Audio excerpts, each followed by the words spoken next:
A beginner's guide to lenses from a YouTuber's perspective. When filming, you want to capture as much as possible in quality, especially for talking head scenes like this one. This gives you or your editor more space to play with in post-production. For all my main vlogging, I use a Nikkor 14-30, and you will understand hopefully why by the end of the video. For example, when giving more room, you can more easily zoom in and out digitally. Only capturing your face can only allow you to play with perhaps your eyeball. You can change the focal area if you're holding something in your hand. For example, here, my editor will be able to zoom in on this, and also it gives you safer cropping zones. I generally get a lashing for this if I didn't give safer cropping zones. We'll get in trouble, real trouble, big trouble. When the camera is too tight, you have less ability to correct post-production. Now, don't get me wrong, there is no perfect all-purpose lens solution, only circumstantially perfect. The more experience you have, the more you'll be able to get out of a lens. For this example, I want to show you why I use the 14-30, and to illustrate this, we're going to look at the 14-30, an 85 prime, and a 24-200, all at minimum and maximum zoom. Well, obviously not the prime, because you can't zoom a prime. Starting off with the 14-30, the 4S, a lot of people use this purely for landscape photography only, as it has an ultra wide range.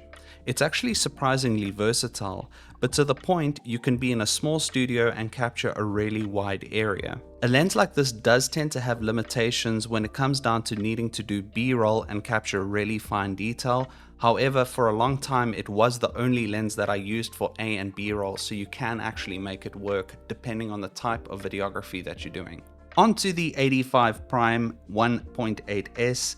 As you can see, this doesn't really work for my studio, as I couldn't get it far back enough in the room in order to capture my normal shot, but this is on this particular prime.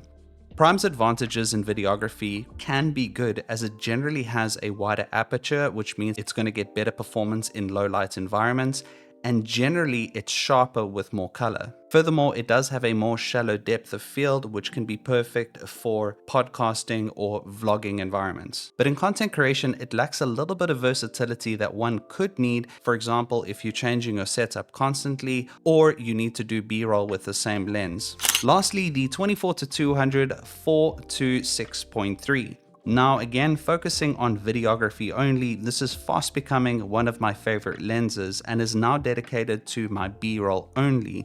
This is because I can still get a wide enough angle on 24, but also get nuanced detail up to 200, which I couldn't get with a 14-30. You could also use this as an A and B roll, as the 24 is mostly usable on full frame cameras in a smaller environment or scene for full coverage. The disadvantages here would be lower image quality and more investment in lighting. However, most people, if you're vlogging, are watching in 1080p, so that wouldn't even be a factor if you're using this for vlogging and B-roll. Massive difference, right? Each lens will have its own features and benefits unique to the lens, which is why there are so many lenses. While the 24-200 would be epic for different subject B-roll and could be used for vlogging, I still prefer my 14-30 as it's set and forget for me. I am, however, lucky to have expert friends and Nikon on speed dial, which is something I encourage all YouTubers to do, which is seek help when unsure. Hope you enjoyed the video. Cheers, goodbye.